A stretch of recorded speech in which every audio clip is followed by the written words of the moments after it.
Forest అధికారుల మీద నేరుగా దాడులు చేసినటువంటి శ్రీశైలం ఎమ్మెల్యే బుడ్డా రాజశేఖర్ రెడ్డి మీద మీరు ఏం చర్యలు తీసుకున్నారు? ఎస్సీ ఎస్టీ అధికారుల మీద దాడులు చేసి కిరాతకంగా వ్యవహరిస్తే ఆ ఎమ్మెల్యేని ఏమన్నా జైల్లో పెట్టారా? ఆయన చేసినటువంటి నేరానికి ఏం సెక్షన్లు పెట్టారు మీరు? మళ్ళీ సీరియస్ అని చంద్రబాబు గారు డైలాగులు మాట్లాడుతున్నారు. డీలర్లతో కమిషన్ల గురించి మధ్యవర్తిత్వం వహించినందుకు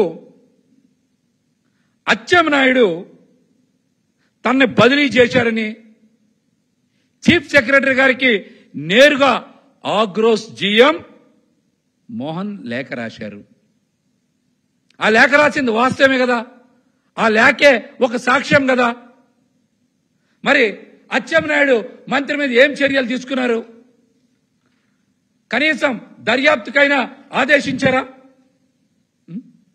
మరి ఆయన ఎవరి మీద సీరియస్ అయినట్టు? శ్రీకాంత్ రౌడీ షీటర్కి పెరోల్ ఇవ్వాలని నెల్లూరు ఎమ్మెల్యే కోటంరెడ్డి శ్రీధర్ రెడ్డి, గూడూరు ఎమ్మెల్యే పాశం సునీల్ కుమార్ తప్పుడు సిఫార్సు లేఖలు ఇచ్చారు. మరి హోంశాఖ పెరోల్ ఇవ్వడం కుదరదని, రిజెక్ట్ చేసిన, వద్దని చెప్పినా మరి వీటన్నిటినీ కాదని వీటో చేస్తూ ఏకంగా హోంమంత్రి అనిత గారు సంతకాలు చేసి పెరోల్ ఇచ్చిన మాట వాస్తవం. ఈ విషయాన్ని పక్కదారి పట్టించడానికి వైఎస్ఆర్సీపీ మీదో ఎవరి మీద పడితే వాళ్ళ మీద ప్రజల ముందు పచ్చి అబద్ధాలు మాట్లాడటం.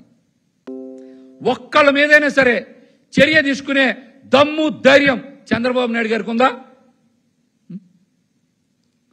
మరి గుంటూరు ఎమ్మెల్యే నజీర్ అహ్మద్ అసభ్య చేష్టలు చేస్తూ మరి సోషల్ మీడియాలో పెద్ద ఎత్తున ఆ వీడియోలు వైరల్ అయితే మరి ఎమ్మెల్యే నజీర్ అహ్మద్ మీద మీరు ఏం చర్యలు తీసుకున్నారు?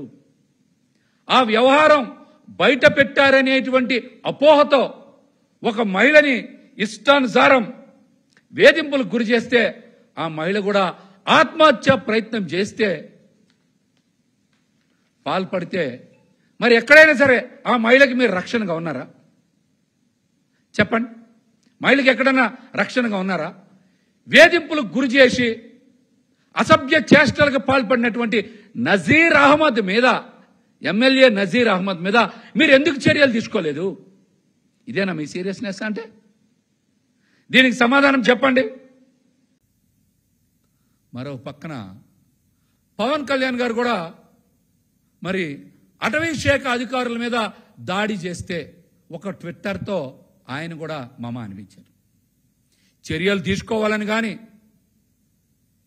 అధికారులకు అండగా ఉంటామని కానీ, చర్యలు తీసుకోకపోతే నేను బలంగా ప్రశ్నిస్తానని కానీ ఆయన ఎక్కడా మాట్లాడలా.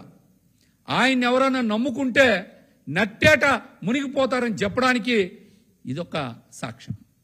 ఎందుకు ఈ మాట చెప్తా ఉన్నానంటే,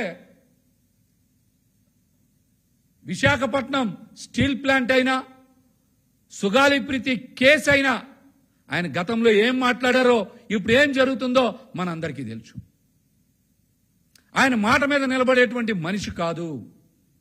ఆయన జనసేన పార్టీ కోసమో ఈ రాష్ట్ర ప్రజల కోసమో పనిచేసేటువంటి వ్యక్తి పవన్ కళ్యాణ్ గారు కాదు.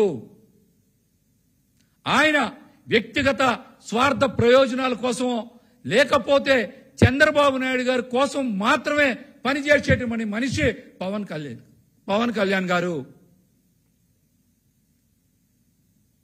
స్టీల్ ప్లాంట్ ప్రైవేటీకరణ మీద ఆయన మాట్లాడారా? సుగాలి ప్రీతి కేసు మీద ఏమైనా మాట్లాడారా? నిన్న అటవీ శాఖ అధికారుల మీద దాడి చేస్తే ఆయన ఏమైనా బయటకు వచ్చి మాట్లాడారా? అంటే ఆయనకి వ్యక్తిగత ప్రయోజనాలే ముఖ్యం, ప్రజలు కానీ పార్టీ కానీ ముఖ్యం కాదని చెప్పడానికే ఈ మాట చెప్తా ఉన్నాం. ఈ మాట చెప్తా ఉన్నాం. ఆయన్ని నమ్ముకుంటే ఎవరైనా సరే నట్టేట మునిగిపోతారని చెప్పడానికి నిన్నటి సంఘటన కూడా ఒక ఉదాహరణ. నిన్నటి సంఘటన కూడా ఒక ఉదాహరణని చెప్తా. చంద్రబాబు నాయుడు గారి పాలన రాక్షస పాలన, ఆయనది బండరాయి పాలన. అరాచకాల్ని, అన్యాయాల్ని, దౌర్జన్యాలు చేస్తే ప్రజలు చూస్తూ ఊరుకోరని హెచ్చరిస్తా ఉన్నాం. అతి తొందరలోనే మీకు ప్రజలు బుద్ధి చెప్తారని కూడా తెలియజేస్తా ఉన్నాం.